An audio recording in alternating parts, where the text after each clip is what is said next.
Olá, gente, voltamos novamente à última fase da série Marcas de Cristo e nós ficamos felizes. É um PG, pequeno grupo no YouTube de 120 pessoas acompanhando essa mensagem. Eu creio que muitas delas foram resultado de compartilhamento. Então eu peço para que você continue curtindo e compartilhando. E para as próximas séries, nós entraremos no assunto mais típico daquilo que eu estou trabalhando diariamente com pessoas, que é a questão mental. E o Senhor tem me dado a oportunidade de conhecer e reconhecer cada vez mais essas coisas. Essa semana mesmo estou participando e vou enviar para vocês uma série da missionária Maísa Ribeiro, muito linda, que fala exatamente sobre isso, sobre a questão da saúde emocional para os nossos dias. E eu quero fazer um convite, se você ainda não recebeu, nós podemos enviar para você um livro que fala sobre saúde emocional, tá bom?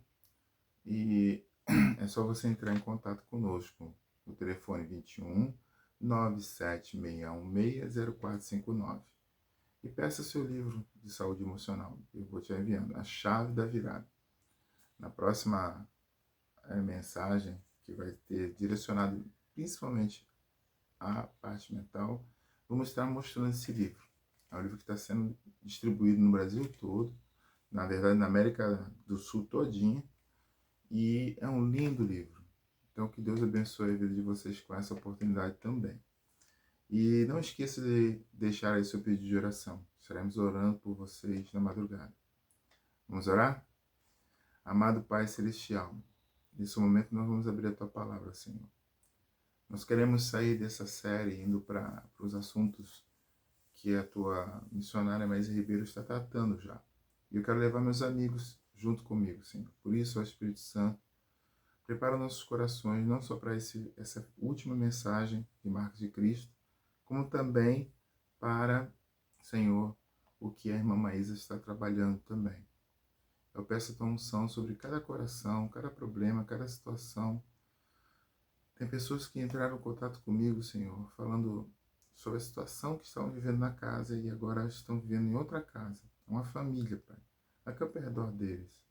Tu sabes o trabalho e o quanto o Senhor está trazendo cada um para o caminho do Senhor. Derrame tua graça e tua bondade em nome de Jesus. Amém. Queridos, nós estamos fazendo a caminhada na série Marcas de Cristo, né? Nós falamos primeiramente sobre o valor que o Senhor Cristo nos deixou, a marca de valor, o valor de ser criado, o valor de ser formado e o valor de ser moldado, principalmente o valor do resgate precioso do sangue de Cristo. Então, nós falamos que o mundo, ele também nos dá valor. Ele traz valores, às vezes, através de troca. Na verdade, o mundo vai nos desvalorizar. Ele não vai nos valorizar, ele desvaloriza o mundo, o pecado e também a pessoa de Satanás.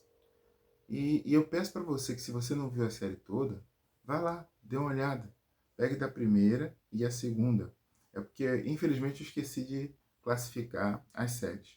Mas é uma série de sermão que chega até o de hoje. Pequenos sermonetes, na verdade. A segunda fase da nossa série, Marcas de Cristo, nós vimos a questão de como Jesus ele nos liberta exatamente dessa desvalorização daquilo que Satanás quer que o ser humano tenha em sua cabeça, que é os méritos que o mundo prega, mas ao mesmo tempo desvaloriza o ser humano. Desvalorizando o ser humano, ele perde a sua referência com o céu. Isso é muito importante que você entenda também.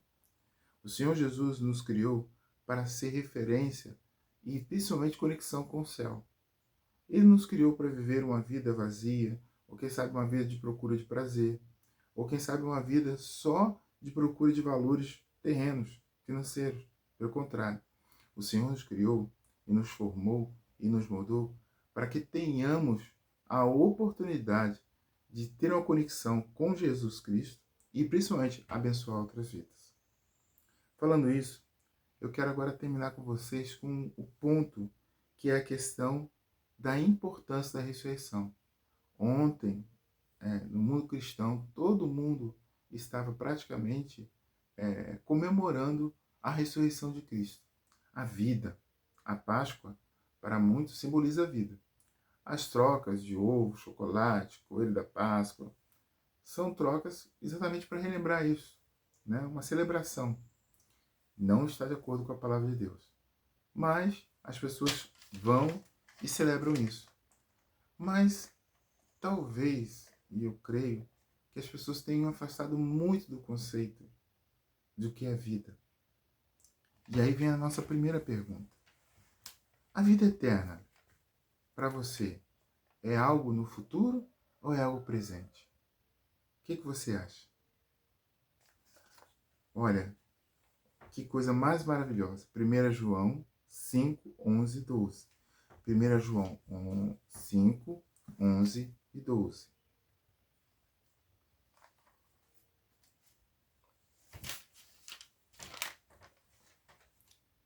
E o testemunho é este, que Deus nos deu a vida eterna e esta vida está no seu Filho. Quem tem um filho tem a vida. Quem não tem um filho de Deus não tem a vida. Então a vida eterna, meu amigo, minha amiga, ela veio, vou pedir licença para vocês, ela veio para o momento que nós aceitamos a Cristo Jesus. E é exatamente isso que acontece. Lá em João 3,16 fala sobre isso. Em que momento essa vida eterna ela se manifesta? João 3,16. Porque o Deus amou o mundo de tal maneira que ele deu o seu Filho unigênito para que todo aquele que nele crê não pereça, mas tenha vida eterna. A partir do momento que eu creio na pessoa de Cristo Jesus, a partir do momento que eu vivo com a pessoa de Cristo Jesus, eu tenho a vida eterna. A vida eterna não é um aspecto de esperança além do futuro. Ela se completará no futuro, mas ela é real a partir do momento que nós temos a pessoa que é o doador da vida, a pessoa de Cristo Jesus. E talvez essa celebração da vida que nós fazemos no domingo de Páscoa, ela está perdendo o sentido no mundo cristão por não estarmos vivendo com a pessoa que é o doador da vida. O doador da vida, ele próprio falando com a mulher samaritana. Todos que beberem dessa água jorrarão fontes de água viva. Falta isso hoje. E aí voltamos à nossa segunda parte da série, onde eu terminei falando para vocês que lá em 1 Coríntios 3, do 1 ao 3, fala exatamente do cristianismo carnal. Os valores que nós temos na questão do mundo, como o mundo nos desvaloriza, apesar de nos honrando, querendo nos dar tudo, a felicidade, todos os bens, todas as saídas, todas as idas às curtições do mundo, nos desvaloriza como seres humanos diante dos olhos de Deus, porque praticamos o nosso egoísmo, praticamos o nosso orgulho, a nossa ostentação. A mesma coisa é o pecado. Por mais que vamos nos satisfazer com o pecado também desvaloriza, porque ele pede a nossa alma. E no final é o Satanás, para quem nós acabamos nos colocando numa situação de adoração, porque ele é o pai da mentira e porque ele é o primeiro autor do pecado. E ele é o príncipe deste mundo. Então, sabe, quando nos desconectamos da pessoa de Cristo Jesus, que é vida, nós caímos nessa desgraça, nessa miséria. Falta-nos o vigor. E pior de tudo, é aquele que se acha vivo, mas está morto. É o cristianismo carnal. Talvez esse seja o ponto de desvalorização pior. Porque o cristão carnal que está lá em 1 Coríntios 3, de 1 a 2, ele vive um conceito de cristianismo, tem pensamento de cristão, crê na pessoa de Cristo Jesus, mas não tem vida. Não tem vida. Vive sobre uma pressão, uma autopressão, de altos ajustes sociais, de autonecessidade. Talvez alguns vivem até sobre um legalismo, igual o jovem rico, para se manter dentro de uma religiosidade. Quantos mantêm esse conceito? Saul foi um deles. Saul estava fazendo tudo errado. Deus pedia uma coisa para Saul, Saul fazia outra. Não vivia dentro da palavra de Deus. Deus falava e Saul praticava outra coisa. E mesmo assim, ele pegou e fez um sacrifício. Foi lá fazer um sacrifício, uma adoração a Deus. Mas essa adoração estava vazia, porque Saul era mais carnal do que espiritual. Profetizou, era profeta, era ungido de Deus, mas vivia uma religião carnal. Isso é um desafio para você e para mim. Sabe,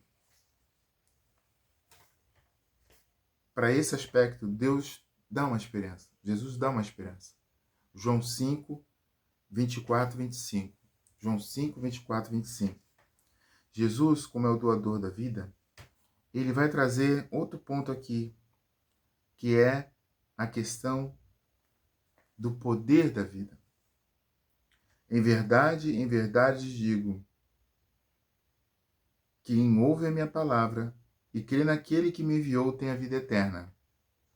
Não entra em juízo, mas passou da morte para a vida. A vida eterna é o conceito de você sair do juízo de Deus e passar para uma vida de paz com Deus. Em verdade, Jesus continua dizendo, em verdade te digo, que já chegou, em que os mortos ouvirão a voz do Filho de Deus, e os que ouvirem viverão, porque assim como o Pai tem a vida em si mesmo, também concedeu o Filho ter vida em si mesmo. E Jesus, em outro momento, ele fala, e eu dou a vida a quem quero. O Senhor Jesus, ele vai nos trazer essa esperança. A esperança de não cairmos numa morte espiritual ou numa morte física, mas ter a vida e a vida eterna. Este é o princípio da ressurreição.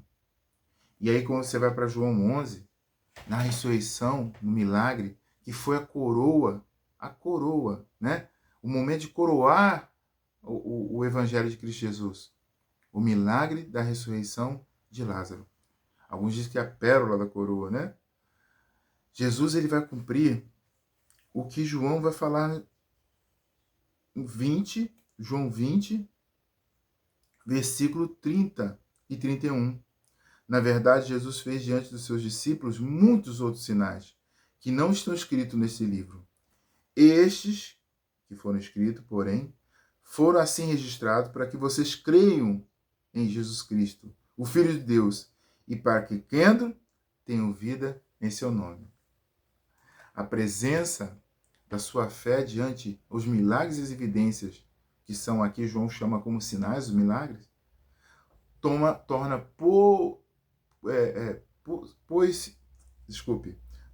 você tomando posse da vida que está na pessoa de Cristo Jesus. A partir do momento que colocamos a nossa fé naquilo que está acontecendo na palavra de Deus. Principalmente nesses últimos sinais. E o milagre de João 11 nos dá esta visão. A visão do Cristo que vence a morte. Não só a morte física, mas a morte espiritual.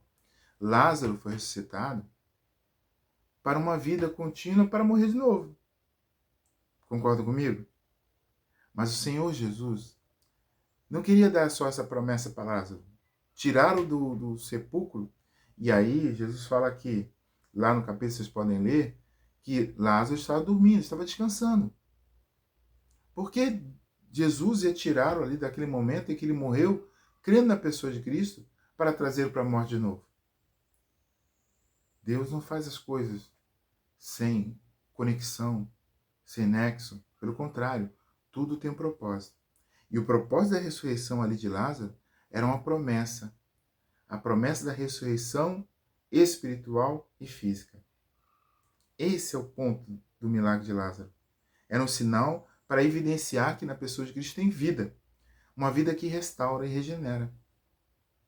E como essa vida se manifesta nessa destruição e desvalorização que nós temos continuamente em nossa vida?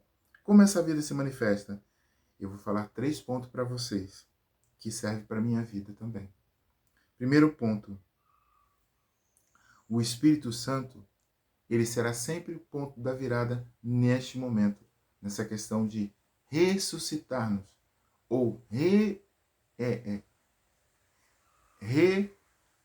nos reestruturar, nos restaurar e regenerar. O Espírito Santo, ele é o principal agente nesse ponto. Vamos ver isso? Efésios 3. Efésios 3.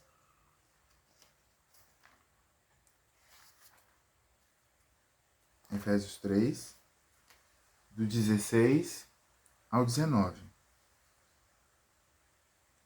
Peço a Deus que, segundo a riqueza da sua glória, conceda a vocês que sejam fortalecidos com o poder mediante o seu Espírito, no íntimo de cada um. Assim, pela fé, que Cristo habite no coração de vocês, estando vocês então arraizados, alicerçados em amor. Isso para que todos os santos vos possam compreender qual é a largura, o comprimento, a altura e a profundidade, conhecer o amor de Cristo que excede todo entendimento, para que fiquemos então cheios da plenitude de Deus. O intuito dessa oração de Paulo é que a igreja e a comunidade receba o Espírito, para que então, através do Espírito, versículo 17 diz assim, nós estamos atuando pela fé, que é um dom do Espírito também, mas aí acabamos recebendo também a pessoa de Cristo. E aí Cristo habita em nós, e aí temos vida, vida em abundância.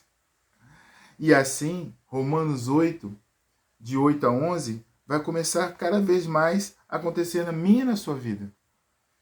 Olha só, portanto, os que estão na carne não podem agradar a Deus. Não tem como. A carne vai nos levar à desvalorização, viver na carne. E talvez esse seja o maior desafio da igreja atual. Queremos viver o lado espiritual vivendo na carne. Não tem como, queridos. E a palavra de Deus diz que não agrada a Deus. Ou seja, o mundo pede que você viva na carne para satisfazer todos os seus prazeres. Viver a vida, né? Aquela tese assim, viva a vida e vai ser feliz. Isso é o que o mundo fala. O pecado fala assim, você não pode se privar. Pratique tudo o que você deseje. E finalmente, Satanás. Você terá tudo se você simplesmente me adorar. Mas Satanás, ele não vai falar isso para você agora. Talvez ele vai deixar você preso, escravo do pecado e do mundo. Até o momento que você vai cair numa expectativa de profundidade cada vez mais baixa. E aí nós vamos entender, na série da irmã Maísa, uma questão, já estou dando aqui um spoiler, que muitas das vezes essas escolhas que fazemos estão afetando nossa mente. Muitas vezes está afetando nossa mente. Porque nós fomos formados e fomos chamados para ser de Deus. Quando passamos para a escravidão do mundo e do pecado e, consequentemente, vamos estar do lado de Satanás, vamos acarretar problemas mentais também. Estamos fugindo do padrão da criação, da restauração. Queridos, olha o que diz mais. Vocês, porém, não estão na carne. Precisamos acreditar e suplicar por essa palavra. Essa é uma verdade. Quando nós nos tornamos cristãos, não podemos viver na carne. Vocês não estão na carne, mas sim no Espírito. Se de fato o Espírito de Deus habita em vocês. Olha a oração que Paulo fez em Efésios 3. Para que o Espírito habite em mim e em você, para que Cristo então habite. E aí manifestemos a presença de Jesus em nossa vida. Se alguém não tem o Espírito de Cristo, tal não é dele. Se porém Cristo está em vocês, o corpo, na verdade, está morto por causa do pecado. Para o pecado, o nosso corpo começará a morrer. Mas o Espírito da vida, e aí vem um ponto, é o Espírito Santo, que foi um pedido de Cristo, que nos está nos presente hoje. É Ele que nos traz vida. Porque Ele, olha só que lindo, versículo 11. Se em vocês habita o Espírito daquele que ressuscitou a Cristo Jesus dos mortos, esse mesmo que ressuscitou Cristo dentre os mortos, vivificará também o corpo mortal de vocês, por meio do Espírito que habita em vocês. Nós somos vivificados, ou seja, somos regenerados, somos restaurados para a vida, através do Espírito Santo que habita em nós. E isso é para acontecer todos os dias. Todos os dias. E aí, Tito 3 é algo que estará presente em nossa vida. Tito 3, versículo 4 até o 7. Mas quando se manifestar a bondade de Deus, quando se manifestou a bondade de Deus, nosso Salvador, por meio do seu amor a todos, ele nos salvou, não por obras de justiça praticadas por nós, mas segundo a sua misericórdia. O Senhor Deus, ele já tinha um processo de salvação. Aqui está falando do processo de salvação. O Senhor Deus começa nos amando e com benignidade nos atraindo. E isso nos leva a entender que não é porque nós somos bons. Não existe nada de nós. Pelo contrário, se nos deixar nessa situação, sempre estaremos escravos do mundo, do pecado e, consequentemente, submissos a Satanás. Mas o Senhor Deus, na sua misericórdia, ele nos dá a oportunidade de salvação, de ressurreição. Versículo 5. Ele nos salvou não por obras de justiça praticada por nós, mas segundo a sua misericórdia. Ele, Deus Pai e Jesus Cristo Salvador, nos salvou mediante o lavar regenerador e renovador do Espírito Santo, que ele derramou sobre nós ricamente por meio da pessoa de Cristo Jesus, nosso Salvador, a fim de que, justificados pela graça, nos tornemos seus herdeiros segundo a esperança, de novo, da vida eterna.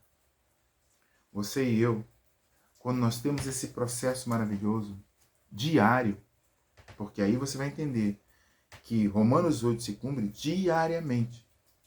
Todo dia de manhã cedo, eu tenho que pedir, Senhor Jesus, mata o Roberto, para que o Espírito Santo ressuscite Cristo Jesus em minha vida.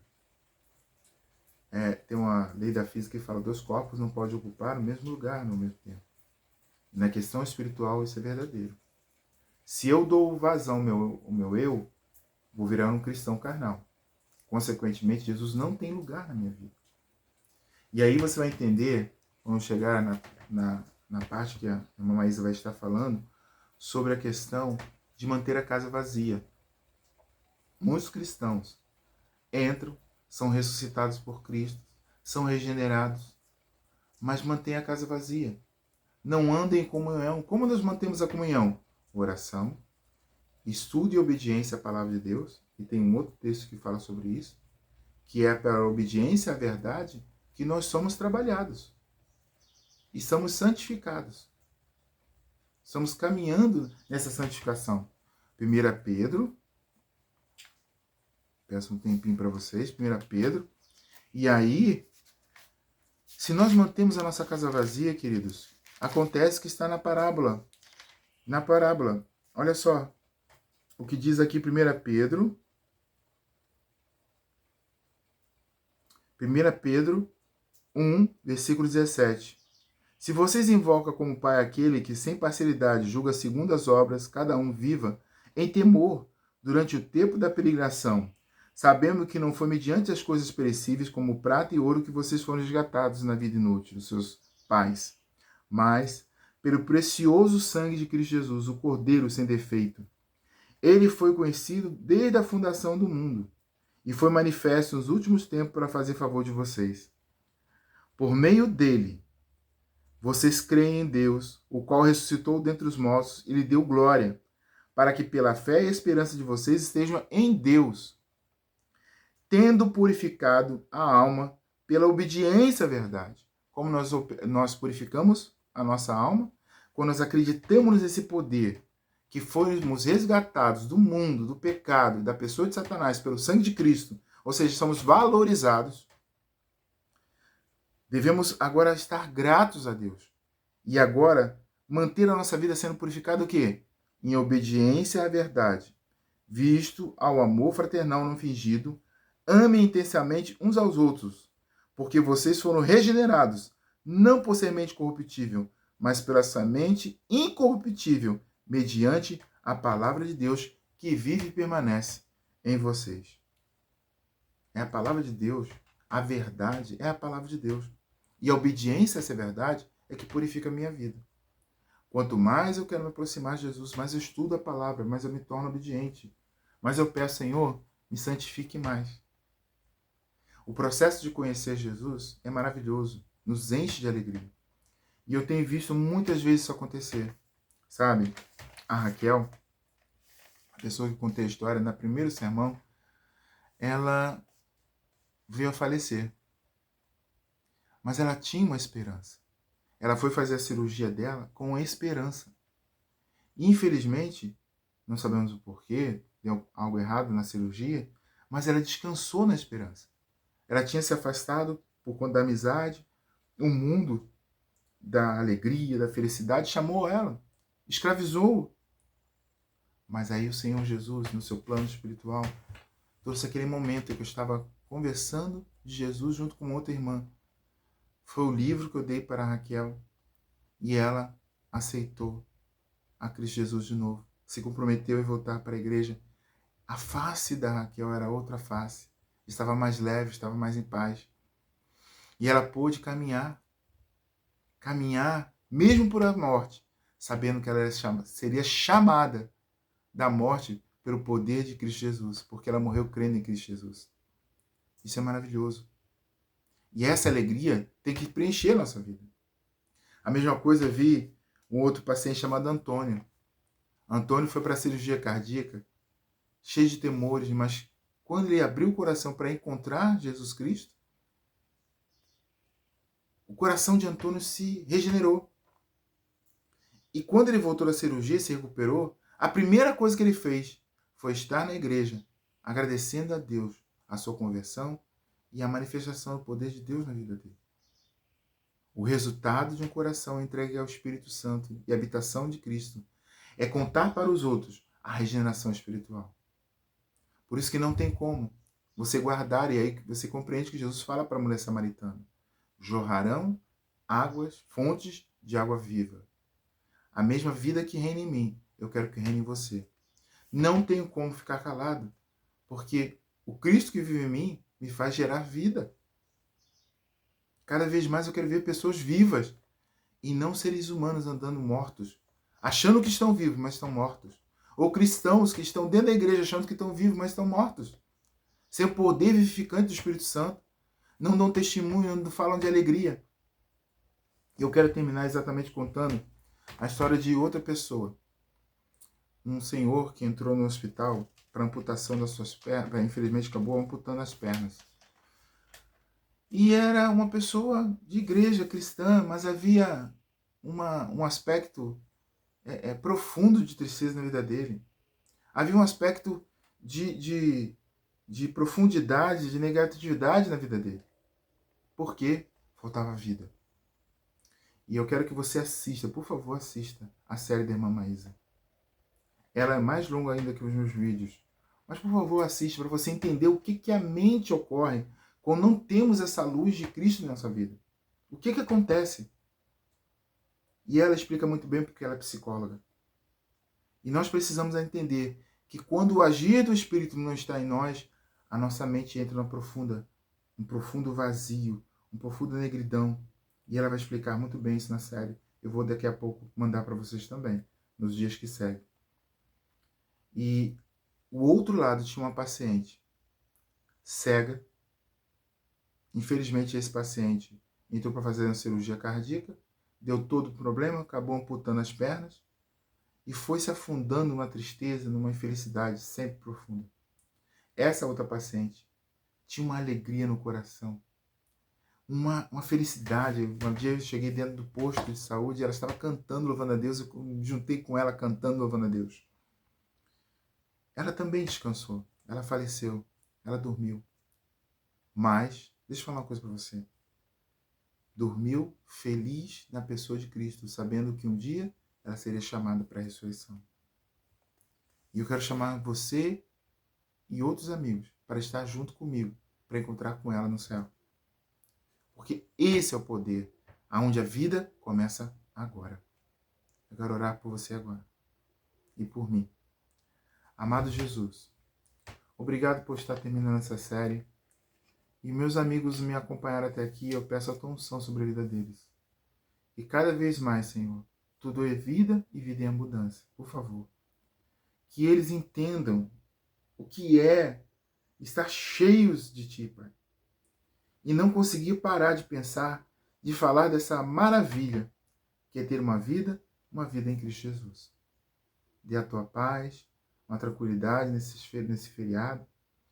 E aos meus amigos da Igreja Católica, eu peço um conforto. O líder deles faleceu também. Cuide deles. É que eu te peço, em nome de Jesus. Amém. Até a próxima série, que será Como Jesus Tratava as Pessoas. Até lá.